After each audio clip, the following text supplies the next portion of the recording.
Buenos días a todos, bienvenidos a la Casa de Cultura de San Lorenzo del Escorial.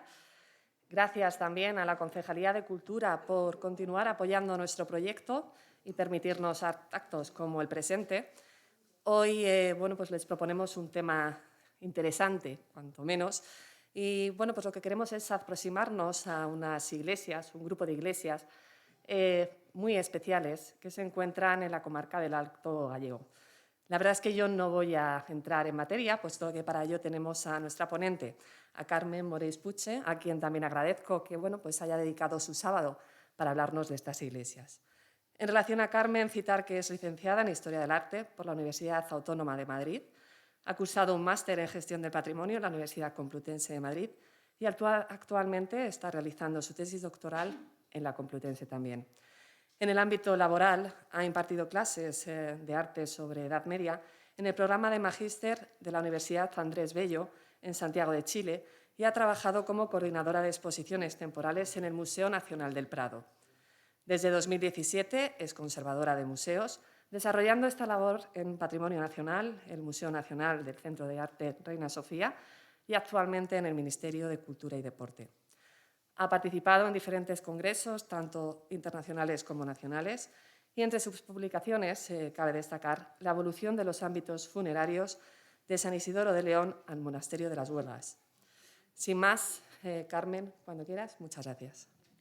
Muchísimas gracias, Rocío. Gracias a Caminos del Románico por acogerme. Estoy encantada de estar aquí un sábado con todos vosotros. Gracias también al Ayuntamiento del Escorial, a la Casa de la Cultura, por acogernos este ratito.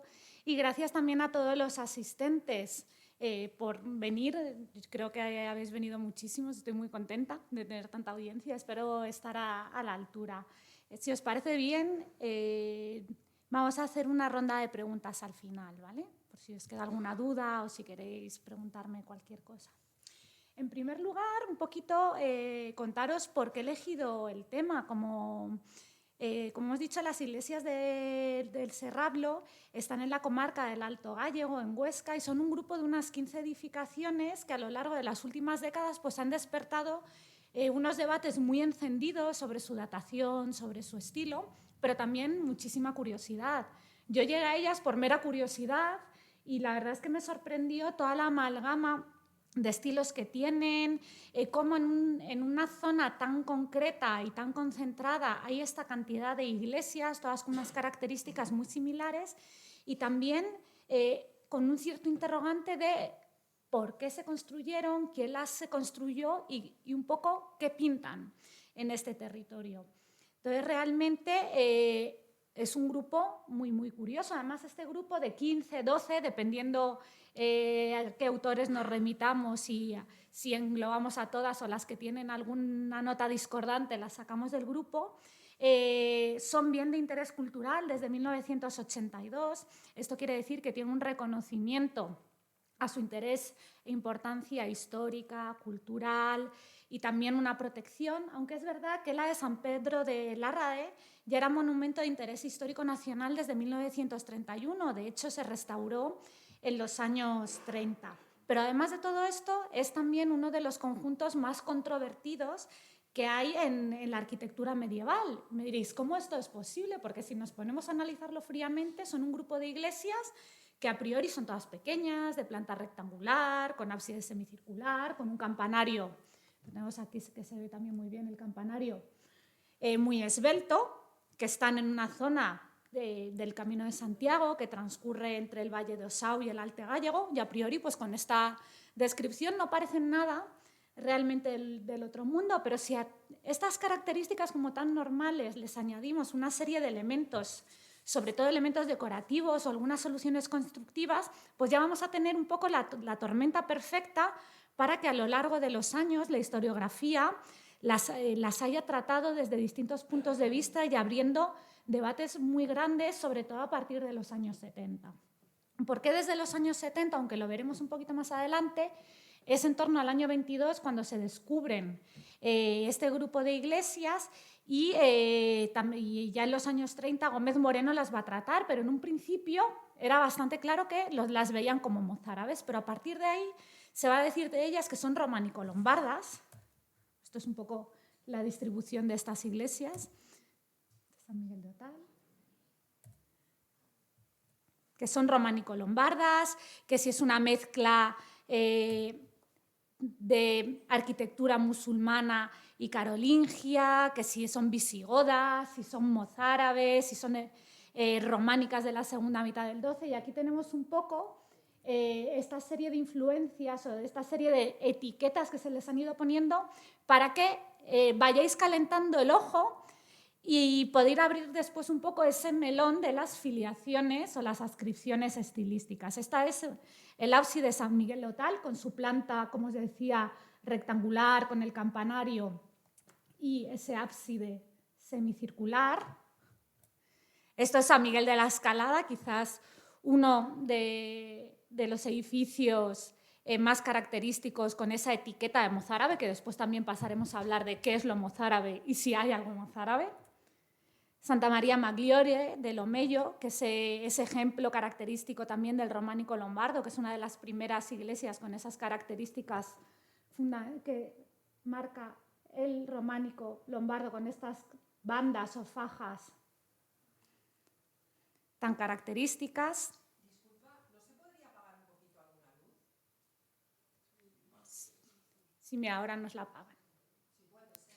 Gracias. ¿Sí, mejor? Sí, fenomenal. Lo veis mejor, ¿no? Veis ahí las bandas lombardas. Después aquí en este oratorio de Saint-Germier-des-Prés es uno de los ejemplos también más característicos de arquitectura carolingia, ir fichando como determinados elementos, formas, un poco lo compacto de la arquitectura. Creo que no necesita presentación Medina Zara para ver ese guiño a la arquitectura musulmana de la que nos van a hablar algunos especialistas. Quedaros también con los alfices que enmarcan los arcos, los propios arcos, a ver si después nos suenan cuando veamos las iglesias de Serrablo. Santa María de Melque, con esa tradición visigoda, aunque bueno, las iglesias visigodas están ahora, muchas de ellas, en revisión las cronologías, no vamos a entrar en este debate, pero bueno, Melque es una de estas que tenemos en la retina como iglesia visigoda. Y ese románico de la segunda mitad del XI con el monasterio de Leire. Aquí tenemos San Martín de Oliva y os dejo abierta esta pregunta, si tiene algo en común con todos los ejemplos anteriores. Iremos viendo, pero fijaros que ya tenemos aquí una torre, estas bandas, una arquitectura muy maciza con este ábside tan simple, y son cosas que hemos ido ya viendo en algunas de las imágenes anteriores. Este arco aquí un poquito de herradura. ¿Vale? Si veis, o sea, tenemos un panorama ciertamente enrevesado. Hoy en este ratito, pues quizá no vamos a despejar dudas, o al menos no todas, pero vamos a analizar una serie de cuestiones que nos van a ir ayudando a esclarecer algunas cosas y a que podamos tener una mirada un poquito más crítica y así llegar a una serie de conclusiones, también siendo un poco críticos y pensando por nosotros mismos más allá de las etiquetas que se hayan ido poniendo a estos edificios. De esta manera vamos un poco a explicar y analizar el contexto que hay en torno a estas iglesias, hablando primero del contexto geográfico y político, que es muy importante para situarnos dónde estamos y qué está pasando en este momento. Veremos también qué arquitectura se está produciendo en el reino de Pamplona-Nájera y su relación con esas corrientes que vienen de fuera o exógenas, como nos gusta meter palabras a los historiadores del arte, que vienen, esas influencias exógenas del reino de Pamplona-Nájera vienen del resto de la península, pero también del otro lado de los Pirineos. Por supuesto, también la influencia del Camino de Santiago. Veremos también un poco brevemente ese concepto del lo mozárabe, porque al final es la etiqueta que más se ha repetido a lo largo del tiempo para denominar a nuestras iglesias del Serrablo. Y con todos estos ingredientes, pues ya vamos a entrar de lleno, a analizar y a ir viendo todas estas iglesias que comparten una serie de características y que además es un conjunto único en la arquitectura medieval peninsular. Entonces ya nos vamos a preguntar un poco qué son y de dónde nos salen estos edificios. Bien, de cara a marcar ese contexto geográfico y político por las características formales que vemos en las iglesias y que comparten prácticamente todas, que son esa faja o banda lombarda, nos vamos a mover en torno al siglo XI. ¿Por qué os digo esto tan claramente de siglo XI?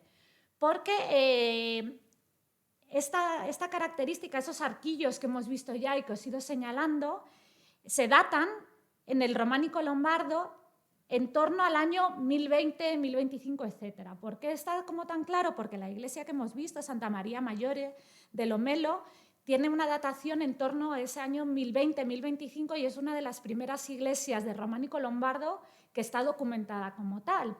Entonces, la presencia de estos arquitos ya nos va a dar una fecha a partir de la cual se van a desarrollar. O otro palabra de historia del arte, postquem, por si lo leéis en algún lado. ¿Vale? Entonces, realmente, por estos elementos vamos a ver que estamos en este momento. ¿Quién va a reinar en Pamplona Nájera? O sea, en este territorio de aquí, bastante grande, donde están los condados de Aragón, Sobrarbe, Ribagorza, etc. Pues vamos a tener en un primer lugar a Sancho III el Mayor, que va a reinar desde una horquilla del 3 de noviembre de 1004 y el 1 de marzo de 1005, que tenía unos 9-13 años. Diréis, ¿y esas horquillas? Bueno, pues los historiadores que se han dedicado a estudiar la figura de Sancho III el Mayor, como es Sopena, según la documentación de la época y las referencias que se van encontrando a esa minoría de edad de Sancho cuando ya está gobernando, nos van a marcar esta horquilla. Y Sancho va a estar reinando hasta el 18 de octubre de 1035, que es el momento en el que muere. Es un rey que, para mí, es de los reyes más inteligentes que hay en la península ibérica, honor que comparte con su nieto Alfonso VI, que su hijo Fernando I de León tampoco tiene nada que envidiar, y además va a ir expandiendo el reino de Pamplona Nájera y va a ir comiendo más territorios. De hecho, Sancho va a llegar hasta León, brevemente, pero va a llegar hasta León. Va a tener también en el territorio de Pamplona Nájera contactos con las incursiones hispano-musulmanas. De hecho, en el año 1006, Abd al-Malik va a atacar Ribagorza y Sobrarbe. Entonces, ¿qué va a hacer ante este ataque Sancho? Bueno, aquí tenemos a Sancho y al lado a su hijo Ramiro, que ahora volveremos a ellos. ¿Qué va a hacer Sancho después de estos ataques un poquito más adelante? Lo que va a hacer es reorganizar las fortalezas, sobre todo en esta zona de frontera entre los ríos Gállego y Aragón. ¿Dónde tenemos nuestras iglesias de Serrablo? En el Alto Gállego, o sea que es una zona que no está al azar pensada. Esa colmatación de iglesias ni es descabellado pensar que tienen relación con esta época de Sancho III.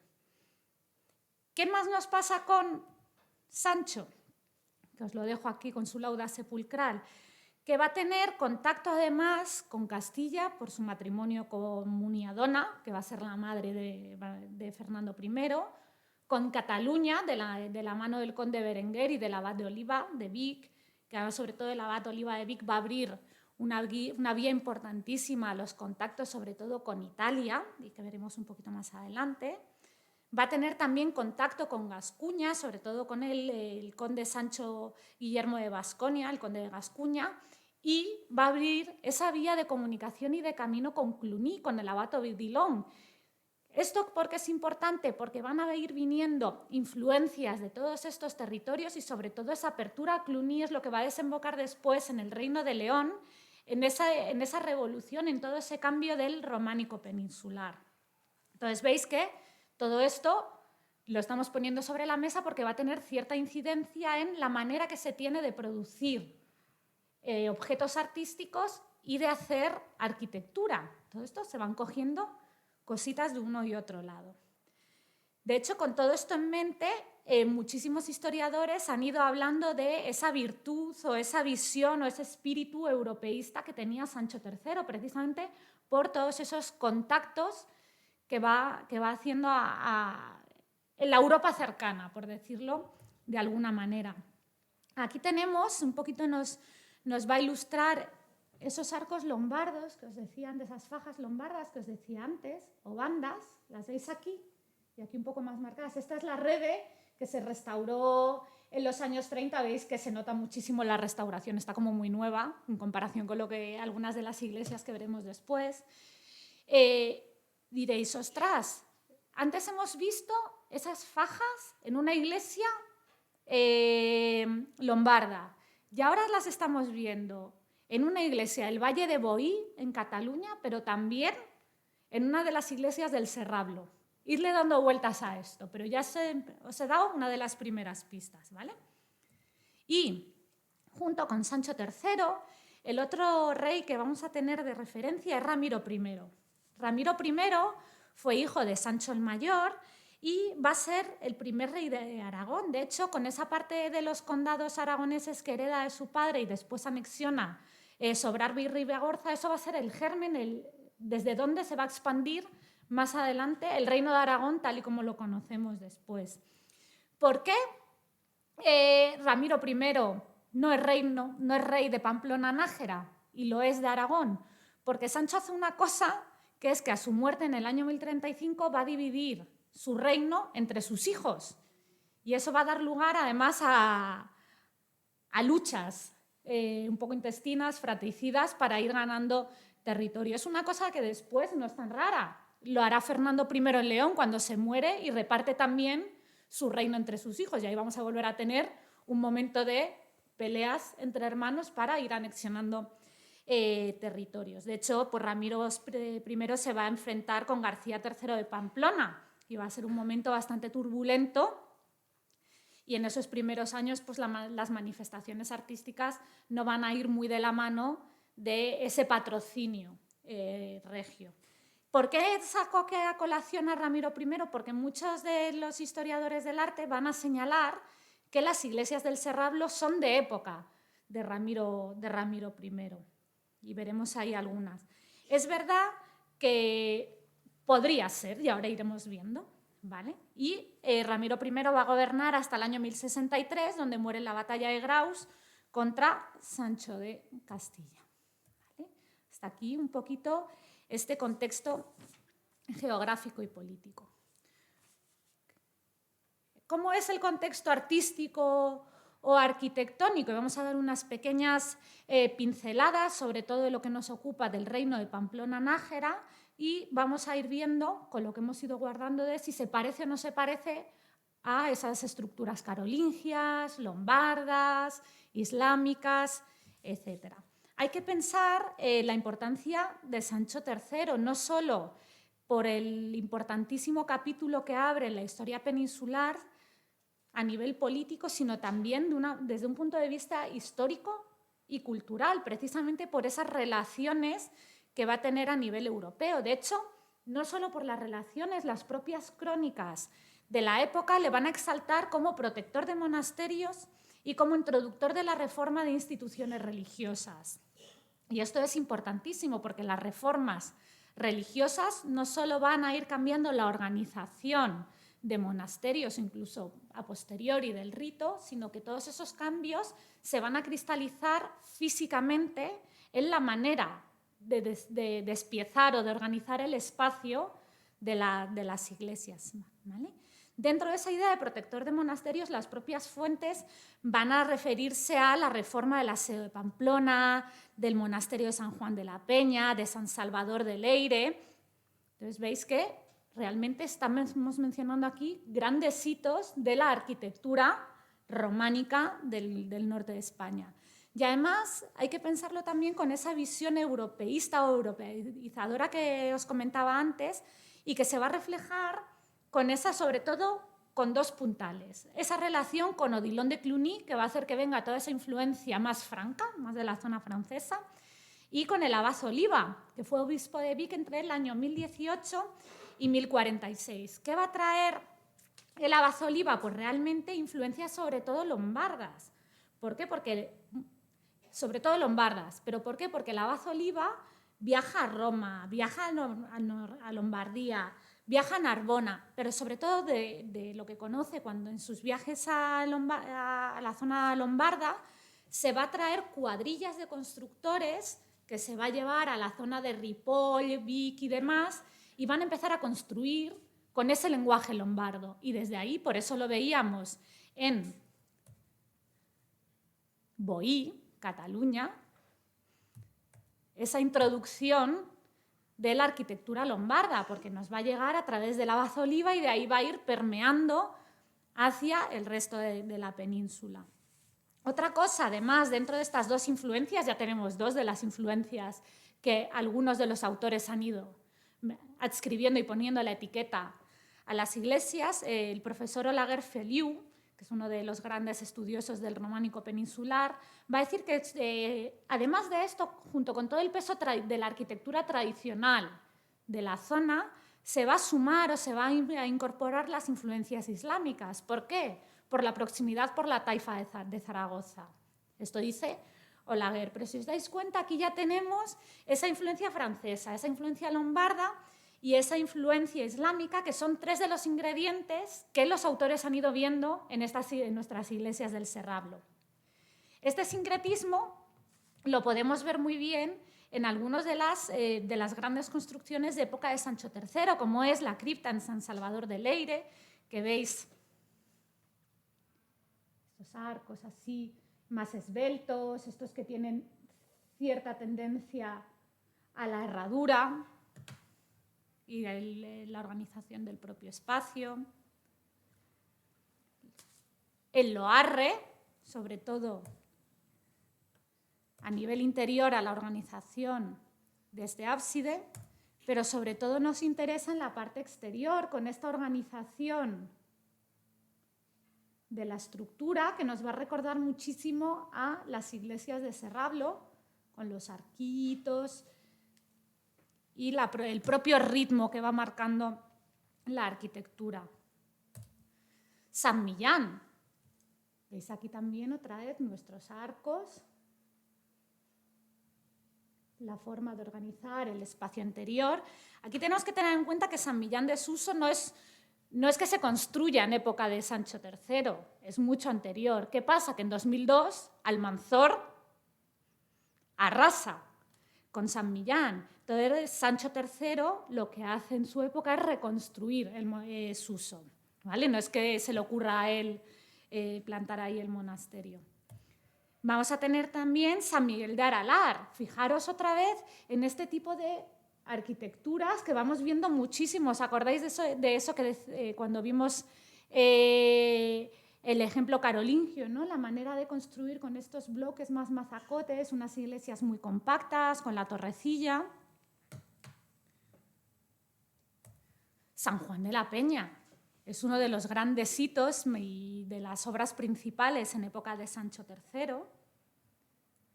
Y una cosa que a priori nos puede parecer muy alejada de Pamplona-Nájera, pero no, es la Catedral de Palencia, concretamente la cripta de San Antolín. Aquí vamos viendo todos esos exponentes de ese nuevo orden artístico monumental que se va fraguando en la época de Sancho III. Pues me diréis, oye, esto de la cripta de San Antolín aquí es rarísimo. ¿Esto qué tiene que ver con lo que hemos visto de influencias francas, lombardas, islámicas? La planta inferior de Santa María del Naranco, y es aquí donde recogemos el guante de esa arquitectura tradicional. Y diréis, ¿pero qué tiene que ver Santa María del Naranco en Asturias con la cripta de San Antolín de época de Sancho III en Palencia? Pues las cosas no son todo blancas y negras. Si tú no te despiertas un día y dices, ay, que es el año 1100, ya soy románico, o es el 1200, ya soy gótico. Las cosas van de influencias, de trasvases y de crecimiento progresivo. Entonces, en este caso, la obra se encarga bajo el abad Poncio, que había sido obispo de Oviedo, y entonces conocía Santa María del Naranco y lo que trae a la hora de construir esta cripta de San Antolín es todo esa reminiscencia asturiana. Entonces aquí tenemos ese ingrediente que nos faltaba para incluir a las iglesias de Serrablo. Interesante también y que vemos aquí en esta iglesia de San Caprasio, que menudo nombre para acordarse yo porque tengo la chuleta.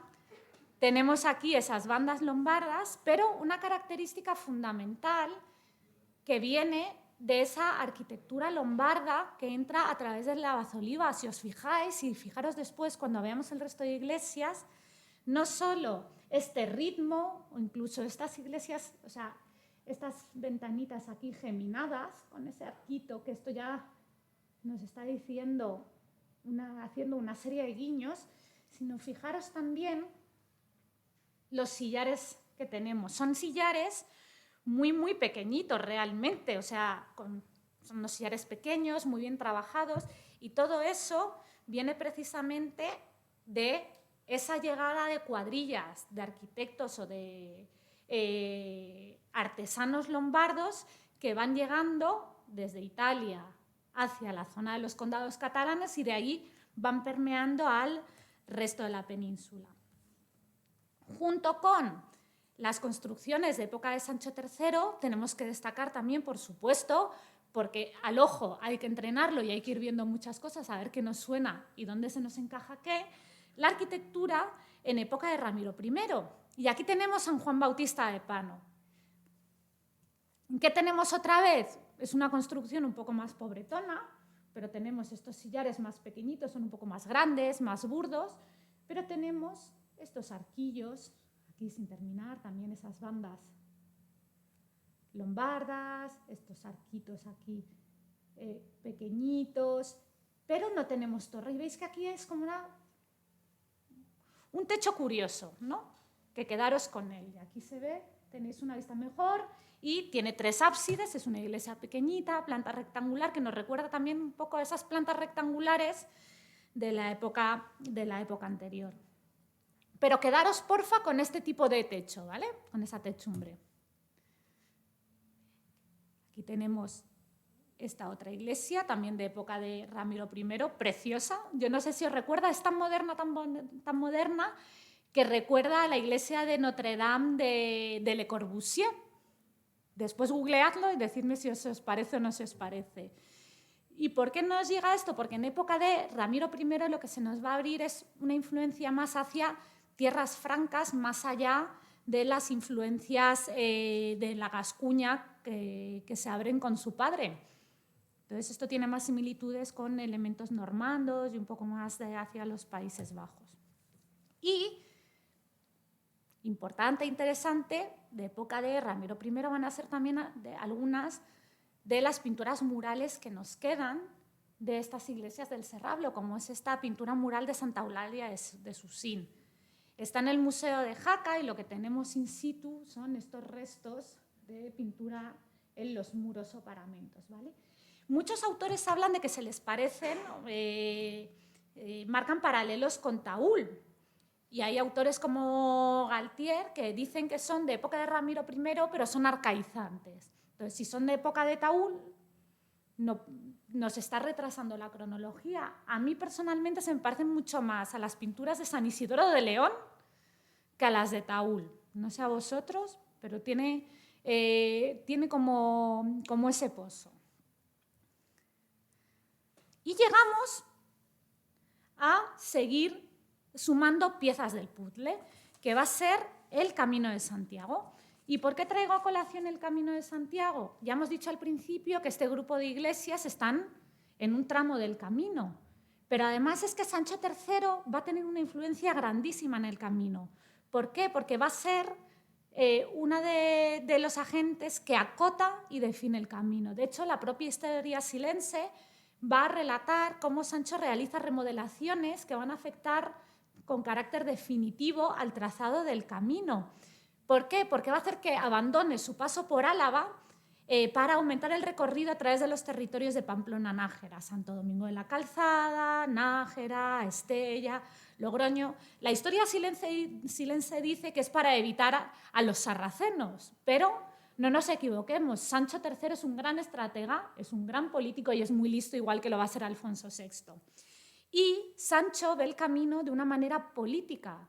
Si evita que pase por Álava, que no está en su territorio, lo que va a hacer es que los peregrinos van a conocer, van a transitar el reino de Pamplona-Nájera, va a tener una repercusión internacional, va a tener mayor presencia política, pero además también va a tener inversión económica porque los peregrinos dejan dinero, y inversión cultural.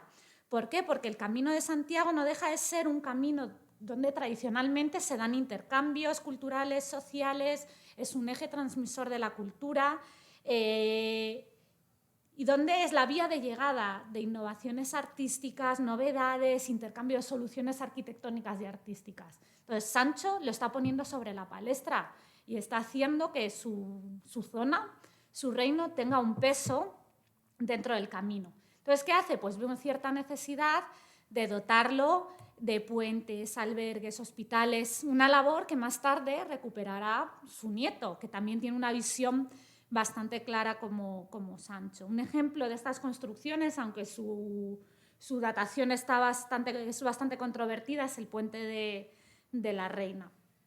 Pero es más, ¿qué más va a hacer Sancho? Va a anular determinadas exigencias fiscales que tenían los peregrinos, que tenían una especie de peajes. Si tú liberas peajes, te vas a asegurar que te vengan por tu ruta más peregrinos. Pero además también va a hacer ciertas construcciones o reformar ciertas construcciones que van a tener un gran peso dentro del camino, como va a ser San Juan de la Peña, que hemos visto antes. ¿Qué pasa? Que dentro de todo este entramado tenemos la zona del camino que pasa por el Alto Gállego, y sabemos además que tiene cierto peso también en esta época porque hay documentación que nos habla de hospitales de peregrinos del tramo de Serrablo a Jaca. Entonces ya nos estamos diciendo, oye, tenemos una zona donde se ha reforzado la frontera entre el Gállego y el Aragón. Tenemos una zona donde están documentados albergues y hospitales de peregrinos. Ya va teniendo mucho más sentido esa cantidad de iglesias en un territorio tan pequeñito. Y con todo esto ya llegamos a, yo creo, uno de los puntos más controvertidos a tratar antes de meternos en harina directamente con las iglesias, que es el término de lo mozárabe. Habréis escuchado innumerables veces la arquitectura mozárabe, los mozárabes, el mozarabismo, iglesias mozárabes, identidad mozárabe, arte mozárabe. ¿Qué es mozárabe? Gran pregunta, ¿verdad? Pues mozárabe, o en árabe dhimmi, son los cristianos sometidos en tierras dominadas por el Islam, o como es la traducción de dhimmi, gente del pacto, el pacto de yo respeto tu religión pero a mí me pagas. Entonces, ¿qué tiene que ver un dhimmi, un mozárabe, con que haya iglesias mozárabes o arte mozárabe? Pues en época de Gómez Moreno, realmente sí que se entendía, o sea, y se usaba mucho y muy a menudo este palabra mozárabe en la historia del arte, sobre todo en la Alta Edad Media, entendiendo que la arquitectura de la Alta Edad Media, de los siglos IX a XI, sobre todo en el Reino de León, era un efecto de la reconquista y la emigración por motivos religiosos desde Al-Ándalus. Entonces, todas estas iglesias, estas manifestaciones artísticas, las iban a hacer cristianos que venían de zona arabizada. ¿Esto tiene sentido? ¿Tiene sentido denominar a algo arte mozárabe por estar hecho por mozárabes? Realmente era también un poco un arma arrojadiza políticamente o nacionalistamente hablando cuando lo pone sobre la palestra Gómez Moreno, porque lo que hace Gómez Moreno es que a esos guiños, y que él llama, y entre comillas, guiños califales, es que Gómez Moreno identifica una serie de elementos decorativos o soluciones arquitectónicas que tienen apariencia musulmana para decir, uy, que esto lo ha hecho un mozárabe, porque está en tierras cristianas. Sí, pero no. ¿Por qué? Porque hay que pensar en términos también de influencias. Igual que tenemos influencias lombardas, influencias francas, vamos a tener también en la península, evidentemente, influencias islámicas. Pero además, en los últimos años que se ha seguido, y además es un tema que es un debate abiertísimo, en la Complutense hablan de mozárabes, en la Autónoma dice que los mozárabes, el arte mozárabe no existe. Ya he dicho al principio que soy de la Autónoma, podéis saber un poco de qué pie cogeo, ¿no? Entonces, realmente, tal y como han estudiado grandísimos historiadores del arte, como son Bango o Martínez Tejera, no hay que hablar de arte mozárabe o arquitectura mozárabe, sino de arte o arquitectura de fusión.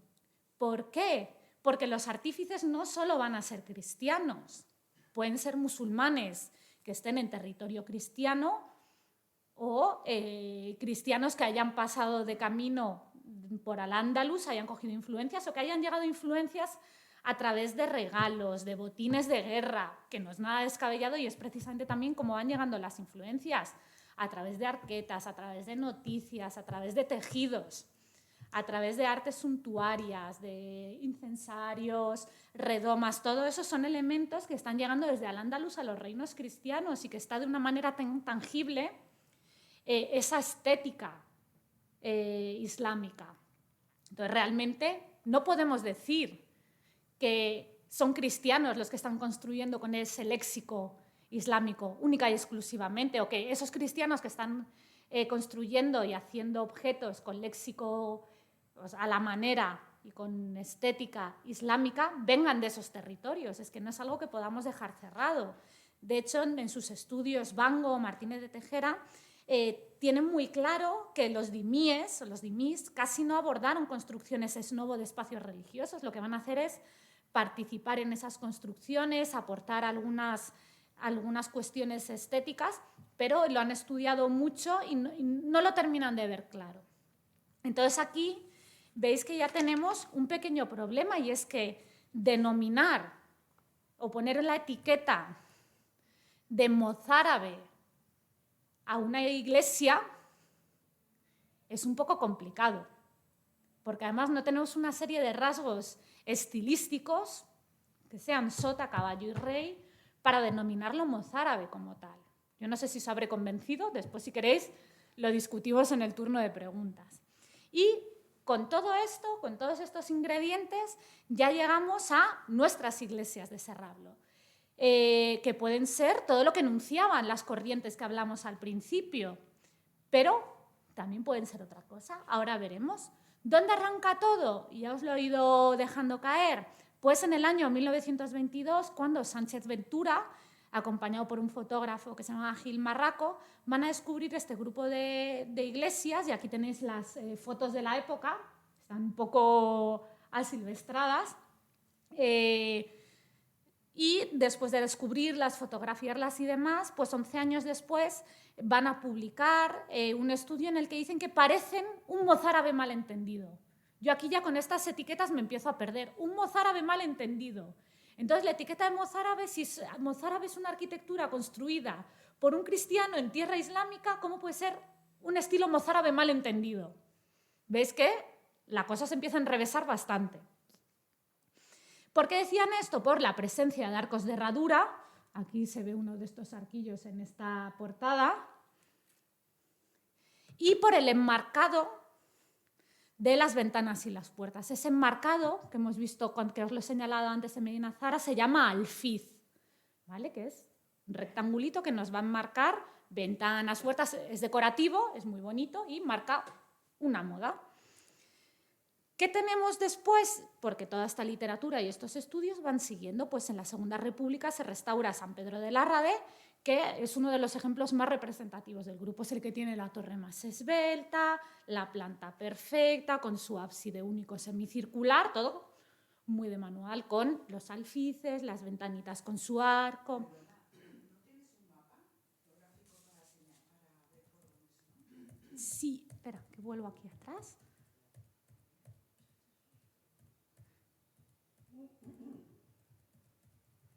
Aquí las tenemos. Nada, mirad, tenemos, o sea, aquí está Sabiñánigo, no sé si conocéis la zona, y un poquito, toda esta es la Sierra de Serrablo, y todos estos están aquí marcadas, Isun de Basa, las que hay en Sabiñánigo, Satué, Lárrede. La de Lárrede es la que os decía que es el ejemplo más paradigmático de toda esta arquitectura, Susín, San Juan de Busa, Oros Bajo, Oros Bajo es una de las más raras que hay, Otal, San Pelay, ¿vale? Os hacéis un poquito, veis que es nada y menos el recorrido que hay, o sea, es excursión de un día haciendo la ruta. ¿Vale? Vuelvo a la otra para ir viendo. Espera, así más fácil.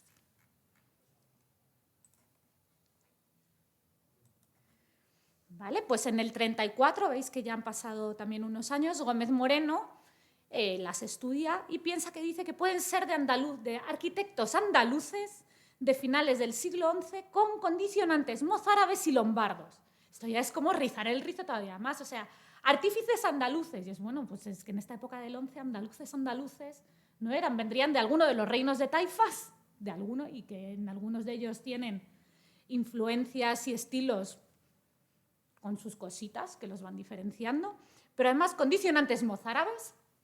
Si son andaluces, entonces el punto no termino de entender. Y lombardos. Bueno, lombardos porque tenemos esa faja o banda lombarda que más o menos ahí están todos de acuerdo. En el 42, un señor, Ricardo de Arco, hace una síntesis un poco pastiche de todo lo anterior. Entonces dice, sí, son mozárabes, pero con influencias lombardas. Al año siguiente, Ricart y Gaya, Nuño, dicen que nada de lombardo y las encuadran en el primer románico aragonés, pero admite influencias mozárabes. Y es bueno, si es que el primer románico aragonés, por cosas que hemos ido viendo, incluso el Leire, la imagen que os puse antes, tiene características muy similares y realmente, sea mozárabe o no, estamos en un primer románico.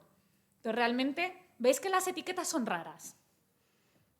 En el 51, Gómez Moreno se retracta y dice, bueno, que sí, que son mozárabes. Hay un parón un poco en la historiografía hasta mediados finales de los años 60, entonces Francisco Íñiguez está estudiando el monasterio de Leire y se pasa por Serrablo y dice que tienen influencia musulmana y, atento, relación directa con los alminares de la mezquita El Omaria de Bosra, en Siria. ¿Pero por qué? O sea, tenemos torres en arquitectura hispana, peninsular, ya sea islámica, ya sea cristiana. Hay torres, como habéis visto, en la arquitectura lombarda, torres campanario bastante esbeltas. Pero es que también hay alminares en la península ibérica. ¿Para qué hay que irse a Siria a buscar esas referencias? Pero todo esto todavía se va enrollando más. ¿Por qué? Porque en estos años también Gudiol, que es un historiador medievalista, vuelve a decir que son mozárabes, pero entre el año 950 y el 1020, para ser más exactos. Y unos años más tarde hay un congreso medievalista muy importante en Oporto y también los historiadores del arte franceses dicen, bueno, sí, tenéis razón, esto puede ser mozárabe. Ya en los 70, pues tenemos ya como esas cosas que se van saliendo ya más de madre, un poco al margen del mozarabismo. Pues tenemos, por ejemplo, a Canellas y San Vicente, que hablan de protorrománico del siglo XI. Y es claro, como que decíamos antes, tú no te despiertas en el año 1100 y dices, ¿ya soy románico? No. O sea, todo tiene su cocción para ir llegando a esas formas que reconocemos como románicas. Pero ya en el siglo XI ya podemos hablar de esos inicios o esa andadura de lo que va a acabar cristalizando en lo que es románico, pero con la idea que tenemos todos de románico europeo, ¿no? Del sota, caballo y rey del románico.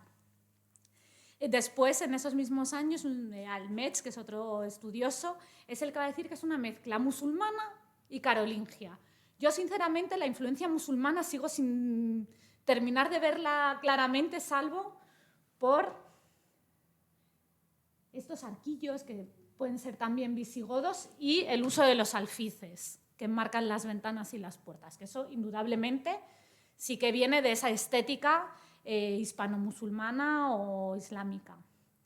Después, en esos mismos años, también vuelven bastantes autores a volver a insistir en que son iglesias mozárabes, por las torres campanario, por los alfices, como no hay torres campanario en ninguna iglesia románica, europea ni prerrománica, pues eso es islámico. Y el alfiz y el arco de herradura rebajado.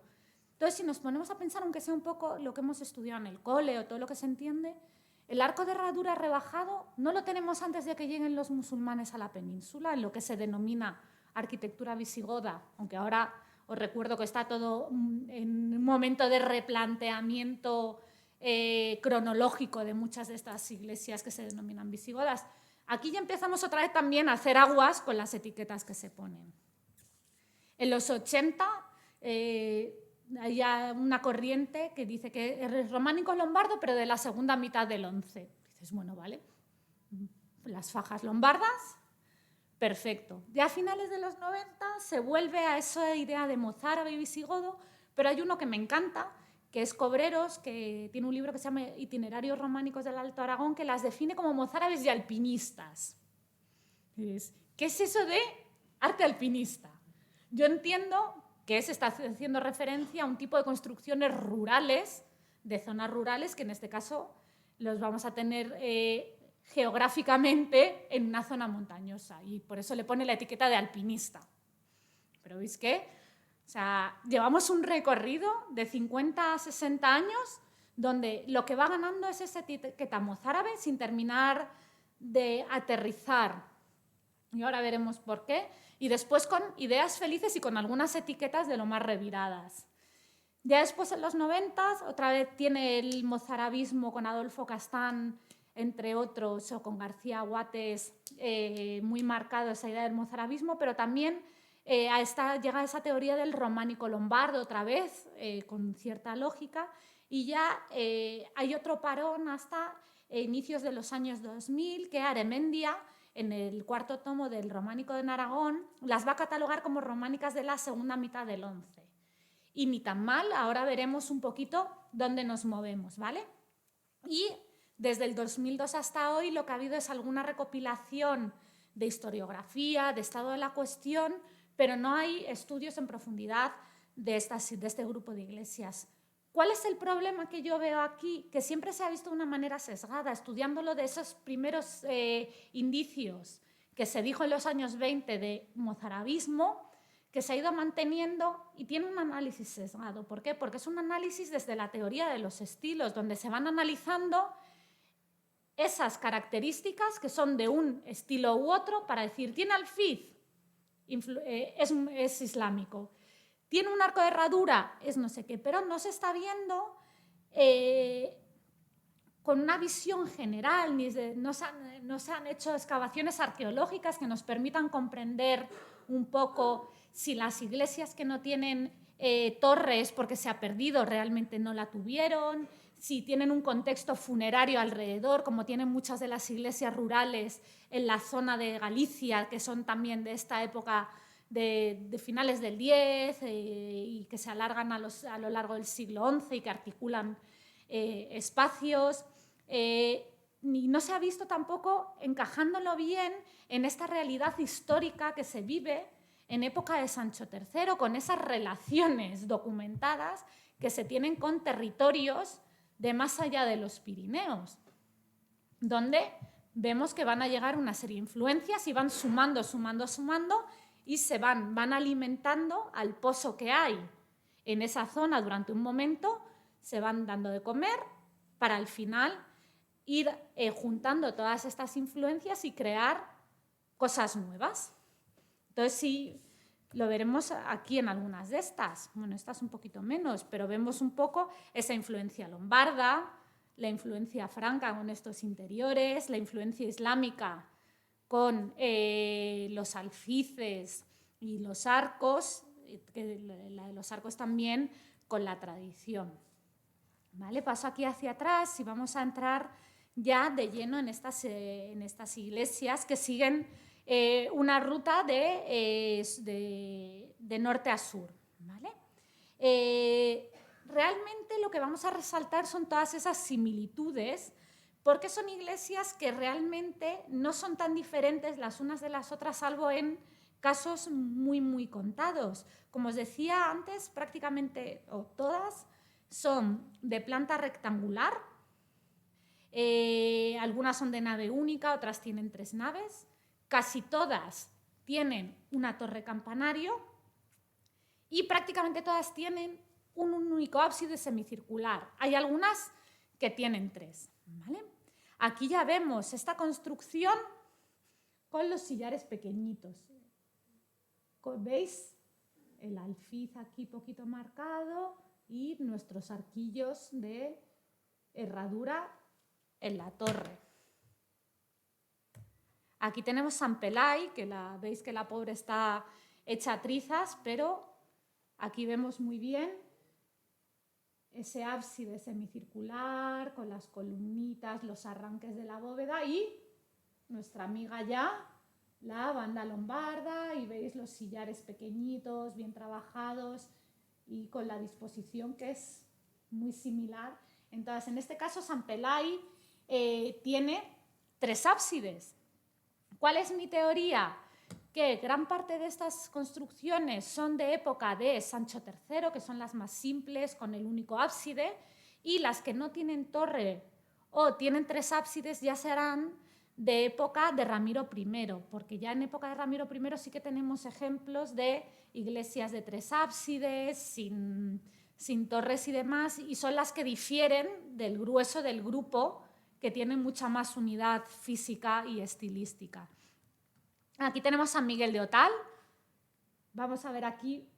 Este ábside parece que hayan hecho un copy-paste, un copia-pega, en prácticamente todas las iglesias. Tenemos la techumbrita con estos cilindros decorativos y las bandas lombardas.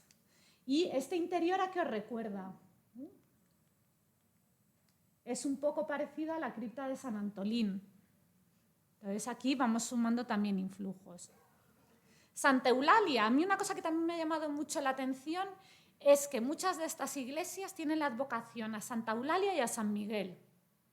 Y curiosamente, a San Martín, perdón, y curiosamente las que son de San Martín no son capillas circulares, porque no sé si sabéis la tradición de las iglesias de San Martín, precisamente por la forma de la capa de San Martín que reparte entre los pobres, suelen ser iglesias de planta centralizada, y en este caso no lo es ninguna. Y me llama también la atención Santa Eulalia, porque además Santa Eulalia es una advocación con una tradición bastante anterior y bastante más del sur de la península, aunque también en Galicia vamos a tener iglesias un poco de ahí, transición hacia allá la llegada de los árabes con la advocación de Santa Eulalia o Olaya en gallego.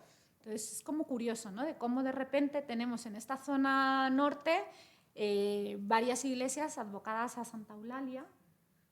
Y tenemos aquí otra vez, bueno, esta vez que está súper restaurada también, se nota mucho en los sillares, pero bueno, tenemos nuestras bandas lombardas, la torrecita mucho más pequeña, y fijaros, ¿os acordáis que antes os había dicho que os fijaseis en esas techumbres, verdad? Y aquí tenemos un ejemplo de ellas. Tenemos también San Martín de Oliván. ¿Veis otra vez el copia-pega del ábside? Los cilindros, el tejadito, el volumen y la arquería. Y veis aquí todo el paramento, o sea, toda la construcción interior, que es bellísima, es muy simple, es muy sobria, pero veis lo bien, aquí se ve fenomenal lo bien trabajados que están los sillares y cómo es todo este trabajo de mampostería con todas las vueltas de la bóveda. Es una maravilla. Santa Eulalia, otra Santa Eulalia. Y aquí otra vez la torre alta. ¿Y qué tenemos? Los cilindros y las bandas o fajas.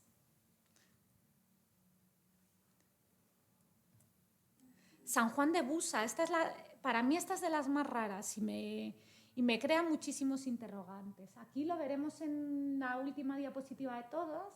En estos huequitos aquí como rehundidos es el alfiz con un arquito geminado, así de herradura.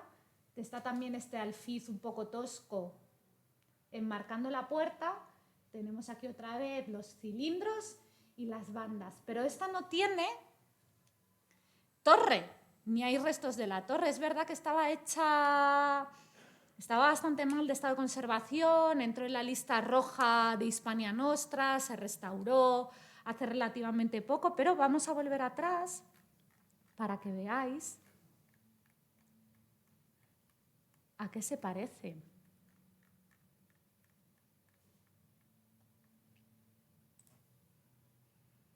¿No os tiene un aire a estas que son de época datadas de Ramiro I? ¿Verdad? Para mí es de las más raras que hay en Serrablo. Y es muy curioso. Y a mí de todas junto a la blanca, es la que más me recuerda a la iglesia, a la capilla de Notre Dame de Le Corbusier. Os invito de verdad a que lo cotilléis en San Google. Esta es San Pedro de Lárrede, la que os decía antes que se restauró durante la Segunda República y que es el ejemplo paradigmático de lo que es toda esta arquitectura del Serrablo. Y aquí lo tenéis, está muy restaurada, pero aquí lo tenéis todo. Tenemos los sillares pequeños y perfectos, las bandas lombardas, los cilindros, la torre, y esto es el detalle de los arquillos de la torre, con los arquitos, con su alfiz. Aquí estamos viendo un todo en uno de todas las influencias que teníamos sobre la mesa, esa influencia de la arquitectura lombarda, islámica y de la tradición, e interiormente la manera constructiva de las bóvedas, incluso estas techumbres a dos aguas sí que nos recuerdan también a la arquitectura de la zona francesa. Entonces veis que es como una esponja que absorbe todas esas influencias y nos la pone sobre la mesa. Aquí San Andrés de Satué, otra vez.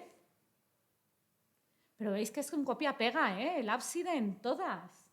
Con el techadito, los cilindros, tal, nuestra torre. Y aquí tenéis la planta. Veis que no se puede ser más simple. O sea, rectangular, una única nave, el ábside semicircular y el volumen de la torre campanario. Este es el sota, caballo y rey que comparten el 90% de las iglesias de esta zona. Santa María de Isún, otra vez, si volvemos para atrás, parece que os esté tomando el pelo y que sea la misma iglesia, pero no, porque veis la diferencia en la torre. ¿Qué tenemos aquí otra vez? Nuestros cilindros, las vueltitas. Esto, ¿os acordáis al principio cuando veíamos esa arquitectura mozárabe y os puse el ejemplo de San Miguel de la Escalada? Os lo vuelvo a poner para que veáis el volumen. Mirad el volumen que hace. Como con el pórtico, veis el corte del volumen, ¿verdad?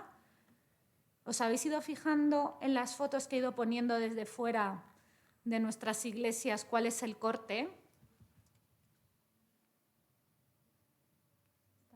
¿Veis? Cae aquí. Aquí cae al revés, pero lo vais viendo, ¿no? El ritmo. Aquí lo tenemos también.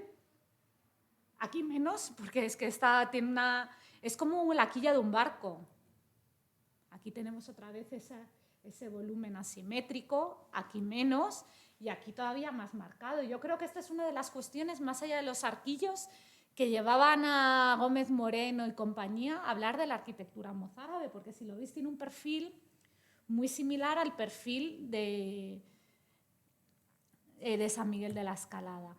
Aquí tenemos San Pedro del Asieso, que en este caso es una iglesia que está muy reconstruida en épocas posteriores y que lo único que conserva es el ábside, porque esto ya es un ábside posterior, y la torre. Mirad la torre.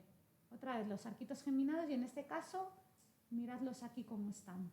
Veis que es otra vez copy-paste, en algunos casos con más calidad en la factura, otros más toscos, pero aquí volvemos a tener esos sillares pequeñitos, con los cilindros y esa construcción. San Martín de Ordovés, con esos mismos volúmenes, otra vez el copy-paste. Esta es Basarán, la foto es en blanco y negro, que es de Gil Marraco. ¿Y por qué os la pongo en blanco y negro? Porque es una de las iglesias que ya no están en su lugar de origen, sino que se tuvo que desmontar y se trasladó hacia la zona de Sabiñánigo. Entonces aquí tenéis nuestros ábsides, en este caso tiene dos ábsides, veis otra vez aquí la formita como con el pórtico, y nuestra torre elevada con el alfiz y con los arquitos de herradura. Entonces, un poco para ir viendo, veis que realmente son iglesias que son muy similares entre ellas, que las diferencias vienen en que algunas sí que tienen estos arquitos con los alfices, otras no, pero esos cilindros, las bandas lombardas, los sillares pequeñitos, muy bien recortados y bien puestos, o sea, son el sota, caballo y rey. Entonces, podemos hablar de que son mozárabes, no son mozárabes, son lombardas. No, realmente es una arquitectura de fusión donde se han ido cogiendo estas influencias que llegan en época de Sancho III y se están poniendo sobre la mesa, donde van cogiendo lo que más les gusta, lo que más les convence para crear una construcción. ¿Qué es lo curioso? Que es un grupo más o menos homogéneo y ahí es donde tenemos la incógnita. ¿Por qué tenemos estas 15 iglesias, sean de época de Sancho, sean de época de Ramiro? Yo creo que el 90% son de época de Sancho y las que tienen las grandes diferencias son posteriores porque se asimilan más a construcciones de época de Ramiro. Pero, ¿qué tienen en común? Y recapitulamos un poco lo que hemos dicho, además de toda esa amalgama de influencias, que están articulando un territorio. ¿Por qué? Porque hemos visto en el mapa, si queréis volvemos a él y ya no me extiendo más porque yo empiezo a hablar y no paro y ya es hora para poder pasar a las preguntas, pero veis que es un espacio muy, muy, muy pequeñito, enmarcado en el Camino de Santiago y en esa frontera reforzada de época de Sancho III. Realmente son iglesias rurales, no es una construcción riquísima, espectacular, bellísima, como puede ser en focos principales como las cabezas del reino, ¿no? ¿Qué pasa? Que es que en la Alta y Plena Edad Media las iglesias rurales tienen un papel importantísimo en la articulación territorial. ¿Por qué? Pues es que está muy pendiente estudiar el origen y el significado especial y social que tienen estas iglesias rurales que articulan los territorios.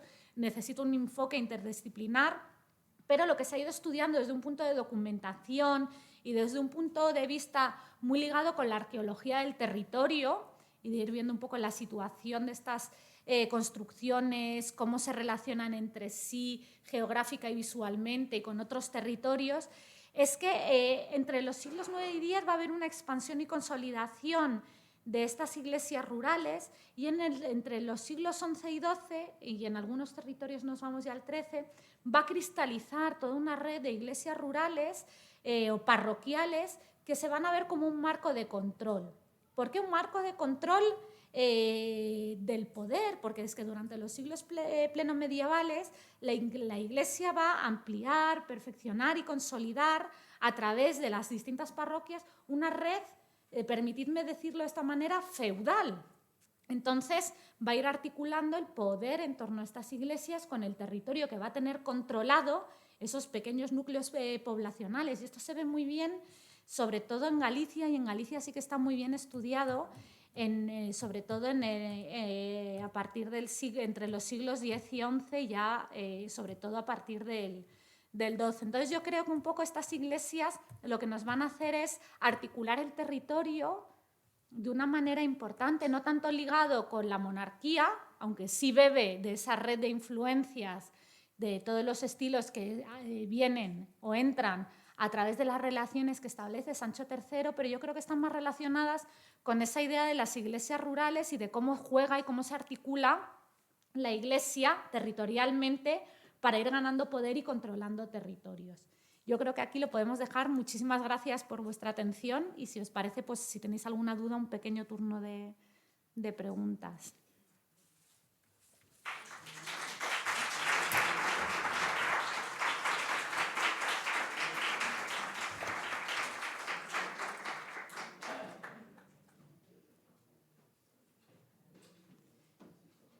Esta es una de las ventanas de Busa. Muchísimas gracias, Carmen. Como efectivamente tenemos algún minutito más, aunque sean pocos, y creo que Carmen nos ha explicado bastantes aspectos, no sé si queda algo que queráis comentar, preguntar. Sí.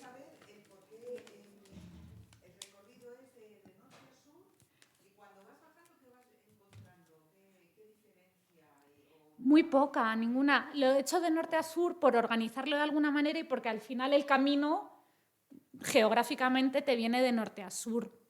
Pero realmente veis que las diferencias, o sea, según hemos ido pasando diapositivas, es que es copia-pega. Pero no.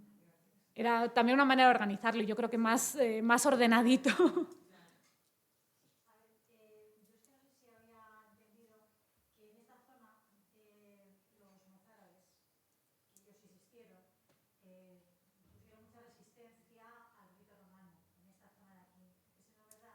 A ver, hoy en día, en estas iglesias hoy en día siguen haciendo rito mozárabe. Realmente, quiero decir, en toda la península, cuando cambia el rito al rito romano, hay cierta resistencia. Pues como en el resto, igual que en León hubo sus fricciones, pero no especialmente. No.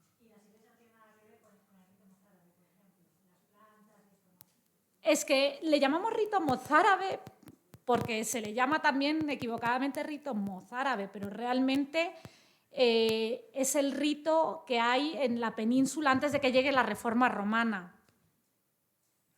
Entonces realmente, o sea, es el rito antiguo frente a lo nuevo que llega con la renovación que empieza en época de Fernando I y que cristaliza con Alfonso VI. Pero realmente llamarlo rito mozárabe es como si le quieres llamar rito prerromano. Es distinto al romano, sí. Y eso hace que las iglesias tengan una disposición determinada. Sí, o sea, todas las iglesias que hay previas a la introducción del rito romano tienen una planta muy similar porque, como os decía, el rito de alguna manera condiciona el espacio. Entonces vamos a tener el altar con la parte que cubre el acceso al ábside, o sea, es el sota, caballo y rey, pero realmente, o sea, también eso nos ayuda a pensar que estas iglesias son del siglo XI y no son del XII. Pero realmente es que, claro que la liturgia condiciona el espacio y si es una liturgia que además tiene recorridos o es una iglesia de peregrinación, pues cuando tenemos iglesia de peregrinación es ahí donde se abren muchos más ábsides y la girola para poder dar espacio a la liturgia que se celebra en los distintos altares, a la llegada de peregrinos. O sea, la función da la forma. Pero más allá de que se revuelvan como gato panza arriba, pues como el León, como cualquier... O sea, a ti te llega algo nuevo y que encima te llega de Roma y dices, uy, uy, uy, uy, uy, espera, que esto no sé si me gusta. Y no les queda otra que irlo haciendo. Lo que pasa que no es de la noche a la mañana. A partir de mañana todas las misas se celebran con rito romano. Pues va llegando en distintas tandas y se va absorbiendo en mayor o menor medida. Pero sobre todo ahí ya estamos en época del nieto de Sancho III, con el cambio de liturgia. ¿Alguna pregunta más? No. Pues, Carmen, Muchas gracias a vosotros.